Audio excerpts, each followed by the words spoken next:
Hoje a noite não é minha, a noite é deles e a noite é de vocês. E por isso, sem mais delongas, seguindo também o rito que tão bem seguimos no dia de ontem, no encontro de presidenciáveis, com respeito absoluto a todos que estiverem aqui no palco do Fórum da Liberdade e também da plateia que está aqui presente, eu convido de imediato o Dr. Sérgio Moro, Dr. Adriano Janturco e Dr.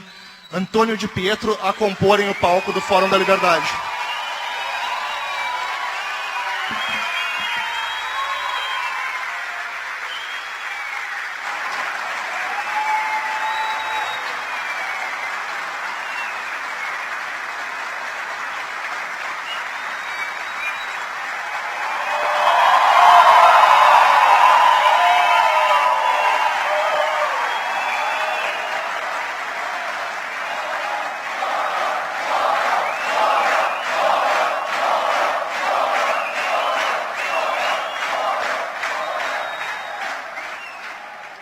Dr. Antônio de Pietro, por gentileza, compõe o palco conosco. Uma honra lhe receber aqui.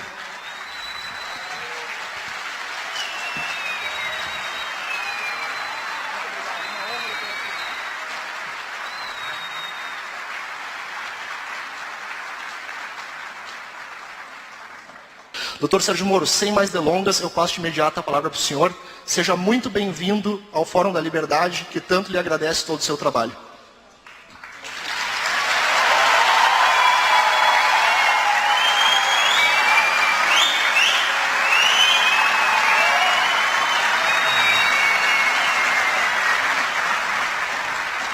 Bem, boa noite a todos.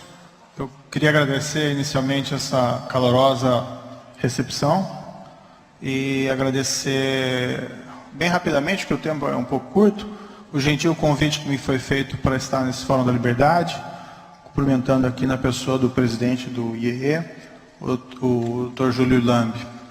Cumprimentar os demais componentes aqui do painel, em especial o Dr. Antônio de Pietro. Eu nunca ocultei isso, eu tenho uma admiração pela Operação Mãos Limpas, pela chamada Manipolite, pelo trabalho que foram feitos pelos procuradores, pelos magistrados, e é uma operação que realmente tem muito a nos ensinar, tanto em relação ao que foi feito, como em relação aos limites. E eu vou repetir essa brincadeira, mas enfim, fico muito feliz por vê-lo bem saudável, tanto tempo depois da operação.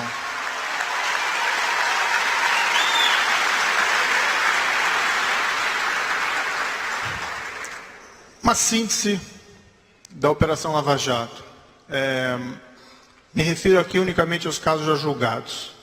O que foi constatado nesses casos já julgados? São cerca de 35 processos já julgados, ações penais em primeira instância, parte até com condenações confirmadas em segunda instância, mais ou menos 150 de pessoas condenadas por lavagem de dinheiro e corrupção. O que foi constatado ali, dizendo muito sinteticamente, foi que houve uma apropriação da Petrobras. Petrobras, grande orgulho brasileiro, foi criada no governo Vargas para nos tornar autossuficientes na exploração de óleo e gás. E, não obstante, houve uma espécie de captura. Os anglo-saxões têm essa expressão, um state capture, e aqui nós poderíamos falar de uma captura de uma empresa estatal, a nossa maior empresa estatal, a maior empresa brasileira, para finalidades privadas. Objetivo primeiro de enriquecer executivos da Petrobras, vários deles de alto nível, de alto escalão pelo menos, condenados porque foram surpreendidos principalmente com milhões de dólares e euros em contas secretas no exterior, e também dirigentes de empresas que faziam negócios com a Petrobras, que realizavam o pagamento desses valores para obter vantagem junto à empresa. Um componente que diz muito como a corrupção afeta não só os cofres públicos, mas também a eficiência do mercado. Esses dirigentes se reuniam previamente e definiam entre eles quem iam ser os vencedores dos contratos das licitações da Petrobras, afetando aí a qualidade da concorrência do mercado, ou seja, fechando as possibilidades de que outras empresas, ou pelo menos dificultando que outras empresas participassem daquele mercado. E o componente mais perverso do esquema criminoso foi a constatação de que não era só enriquecimento ilícito de executivos da Petrobras, que por si só já seria grave, mas parte daqueles valores era dirigido ao enriquecimento ilícito de agentes políticos e, igualmente, ao financiamento ilegal de partidos políticos.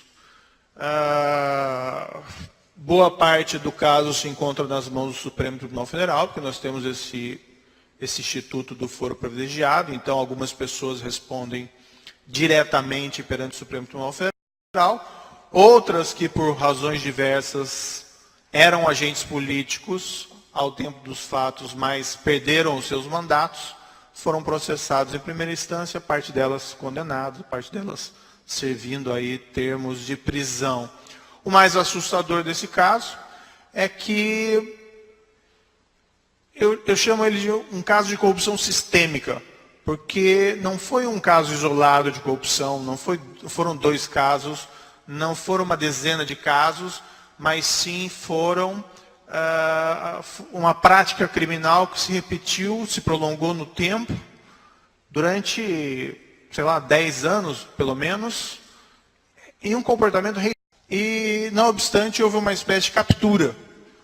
Os anglo-saxões têm essa expressão, um state capture, e aqui nós poderíamos falar de uma captura de uma empresa estatal, a nossa maior empresa estatal, a maior empresa brasileira, para finalidades privadas.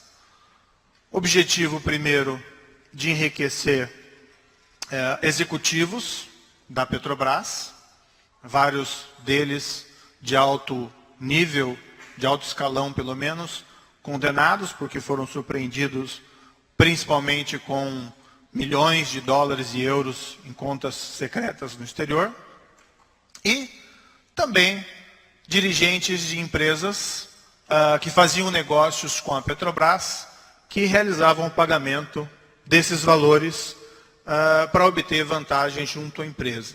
Um componente que diz muito como a corrupção afeta não só os cofres públicos, mas também a eficiência do mercado. Esses dirigentes se reuniam previamente e definiam entre eles quem iam ser os vencedores dos contratos das licitações da Petrobras, afetando aí a qualidade da concorrência do mercado, ou seja, fechando as possibilidades de que outras empresas, ou pelo menos dificultando que outras empresas participassem daquele mercado. E o componente mais perverso do esquema criminoso foi a constatação de que não era só enriquecimento ilícito de executivos da Petrobras, que por si só já seria grave, mas parte daqueles valores era dirigido ao enriquecimento ilícito de agentes políticos e, igualmente, ao financiamento ilegal de partidos políticos. Boa parte do caso se encontra nas mãos do Supremo Tribunal Federal, porque nós temos esse instituto do foro privilegiado, então algumas pessoas respondem diretamente perante o Supremo Tribunal Federal, outras que por razões diversas eram agentes políticos ao tempo dos fatos, mas perderam os seus mandatos, foram processados em primeira instância, parte delas condenadas, parte delas servindo aí termos de prisão. O mais assustador desse caso é que eu chamo ele de um caso de corrupção sistêmica, porque não foi um caso isolado de corrupção, foram 2 casos, não foram uma dezena de casos, mas sim foram uma prática criminal que se repetiu, se prolongou no tempo, durante, 10 anos, pelo menos, em um comportamento reiterado. A ilustrar, um gerente da Petrobras, é uma história já conhecida, fez um acordo de colaboração e devolveu 98 milhões de dólares. E não foi algo que ele recebeu num contrato, ou em 2 contratos, ou em 3 contratos. Foi algo que ele recebeu continuamente. A própria Petrobras reconheceu lá perdas contábeis com a corrupção, somente custos de propina que teriam sido adicionados aos contratos com seus fornecedores de 6 bilhões de reais.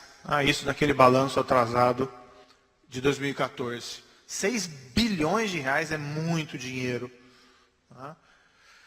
Enfim, esse é um retrato bastante sintético desse caso específico. O que é uma hipótese um tanto quanto assustadora é se esse modelo de governança se reproduziu ou não em outras estatais.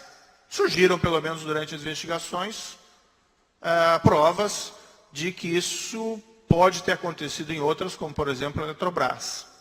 Em particular, um caso já julgado pela Justiça Federal do Rio, envolvendo contratos de construção de Angra 3, já com condenação também.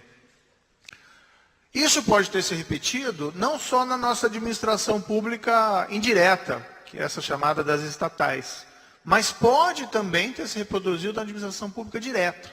E se esse foi o modelo de governança que nós tivemos, e se esse foi o modelo que nós ainda tenhamos, em parte, pelo menos, e se esse modelo se reproduziu nos governos estaduais ou nos governos municipais? Evidentemente, não se pode fazer um juízo generalizado de que todos são corruptos, porque isso não é verdadeiro. Mas o fato é que as revelações surgidas nas investigações confirmaram aquela percepção que todos nós tínhamos, que a corrupção era algo muito sério no Brasil. E é algo que nos deixa para trás. Afeta a produtividade da nossa economia, os custos dessa propina, eventualmente decisões ineficientes tomadas por agentes públicos podem ter sido motivadas pelo desejo de obter recursos em propina. Por outro lado, isso